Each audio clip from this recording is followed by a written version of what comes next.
Hello बच्चों, आइए प्रश्न को पढ़ते हैं। हमारा प्रश्न है, एक 24 ओम प्रतिरोध वाले तार को एक समबाहु त्रिभुज के रूप में मोड़ा जाता है। किन्हीं दो किनारों के बीच प्रभावी प्रतिरोध है। विकल्प ए है 9.2 ओम, विकल्प बी है 24 ओम, विकल्प सी है 12 ओम, विकल्प डी है 16/3 ओम। आइए सबसे पहले इस प्रश्न की मुख्य अवधारणा को समझते हैं। मुख्य अवधारणा मुख्य अवधारणा क्या है ये जान लेते हैं इस प्रश्न की।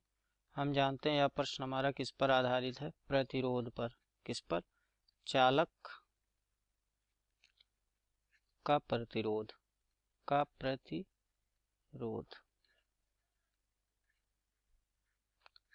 हम जानते हैं कोई भी चालक हो उसका प्रतिरोध किस पर निर्भर करता है? चालक की लंबाई पर, चालक के अनुप्रस्थ काट के क्षेत्रफल पर और चालक की विशिष्ट प्रतिरोध पर। तो इन चीज़ों पर किसी भी चालक का प्रतिरोध हमारा निर्भर करता है।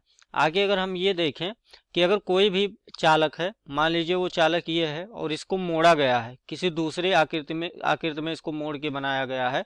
उस आकृति को हम मान लें एक त्रिभुज है, ये हमारा त्रिभुज हो गया। तो इस आकृति में ये जो तीनों हैं, ये BC हमारा त्रिभुज है और ये चालक की लंबाई, अगर इस चालक की लंबाई L है, त्रिभुज का ये समबाहु त्रिभुज है मान लीजिए, और इसका प्रत्येक भुजा कितना है? इतना है। तो यहाँ पर क्या होता है, जो चालक का परिमाप होगा या चालक की जो लंबाई होगी, चालक की लंबाई वो किसके बराबर हो जाएगी?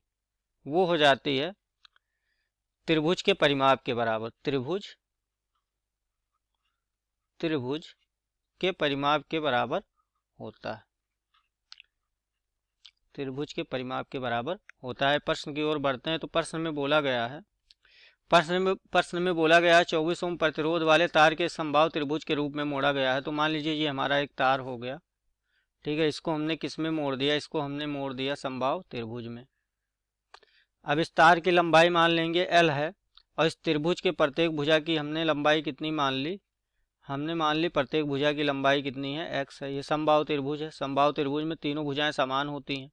यहाँ से देखेंगे तो L बराबर हमारा क्या आ जाएगा? x plus x। हम तीनों भुजाओं को जोड़ देंगे तो क्या होगा?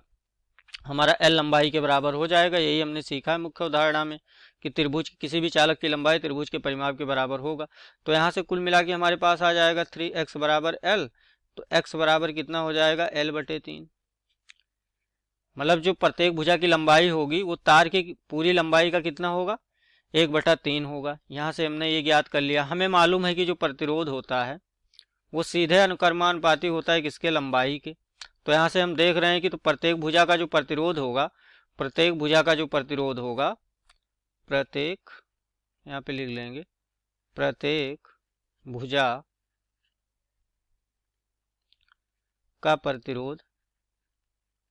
का प्रतिरोध यहाँ से हम निकाल सकते हैं।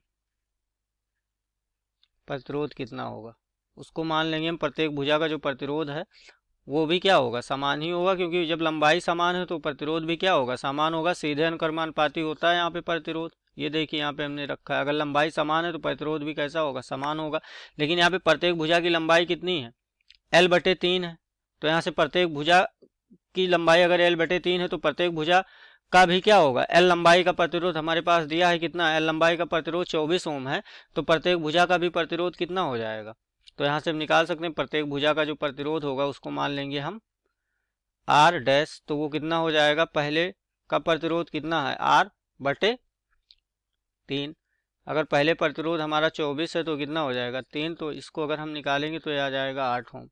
तो प्रत्येक भुजा का प्रतिरोध कितना आ गया? 8 ओम। आइए आगे हल करते हैं। आगे हम देखेंगे कि यहाँ पे क्या करना है, हमें किन्हीं भी दो किनारों के बीच प्रभावी प्रतिरोध निकालना है। तो कोई भी दो किनारा ले लेंगे हम, यहाँ B और C ले लेंगे। तो B और C के बीच अगर हम तुल्य प्रतिरोध निकालेंगे तो पहले क्या करेंगे? BA और AC देखिए दोनों क्या श्रेणी क्रम में जुड़े हुए हैं। तो इन दोनों का प्रतिरोध निकाल लेते हैं। इन दोनों का प्रतिरोध अगर निकालेंगे तो देखें यहाँ पे लिख देंगे AB और BC दोनों श्रेणी क्रम में। किसमें? श्रेणी क्रम में। तो यहाँ पे अगर ये दोनों श्रेणी क्रम में जुड़े हुए हैं तो यहाँ से हम इनका तुल्य प्रतिरोध जो निकालेंगे उसको मान लेंगे R डबल डैश। तो R डबल डैश हमारा कितना हो जाएगा? AB और AC। तो AB AC की प्रतिरोध हमने निकाल रखा है, कितना 8 ओम है, तो यहाँ पे लिख देंगे 8 ओम प्लस 8 ओम, तो ये कितना हो जाएगा 16 ओम हो जाएगा। ये हो गया। अब हम निकालेंगे B और C। अब हम देखेंगे जो हमने BA और AC को जोड़ के निकाला वो हमारा आ गया 16 ओम। अब ये 16 ओम क्या होगा, BC भुजा के कुछ ये ऐसी हमारी संरचना बनेगी। ये बना हमारा B और इसको हमने जोड़ लिया तो एक नया ये प्रतिरोध आ गया।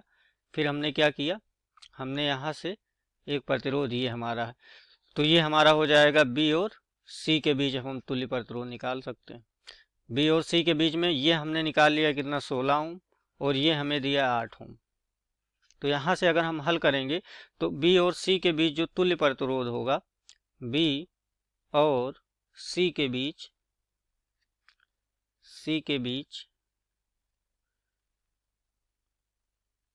तुल्य प्रतिरोध इसको समांतर क्रम में हम जोड़ के रखेंगे। तो B और C के बीच अगर हम तुल्य प्रतिरोध निकालेंगे तो मान लेंगे इसका तुल्य प्रतिरोध आ रहा है 1/R, R1 ले लेंगे इसको। फिर यहाँ पे देखिए अब हमने निकाल रखा है ये 16 ओम है और ये कितना है 1/8 ओम। इसको हल करेंगे तो कितना आ जाएगा हमारा R बराबर R1 बराबर आ जाएगा, जो तुल्य प्रतिरोध है B और C के बीच में वो आ जाएगा 16 × 8 और यहाँ 24। तो यहाँ से अगर हम इसको निकालेंगे तो कितना आ जाएगा 16/3 ओम आ जाएगा। आइए विकल्प को देखते हैं। विकल्प ये 9/2 ओम, तो ये गलत हो जाएगा। विकल्प बी है 24 ओम, ये भी गलत। विकल्प सी है 12 ओम, ये भी गलत। विकल्प डी है 16/3 ओम, तो ये विकल्प हमारा सही होगा। अतः दिए गए प्रश्न का सही उत्तर होगा विकल्प डी। मैं आशा करता हूँ इस प्रश्न का उत्तर आपको समझ में आया होगा। धन्यवाद।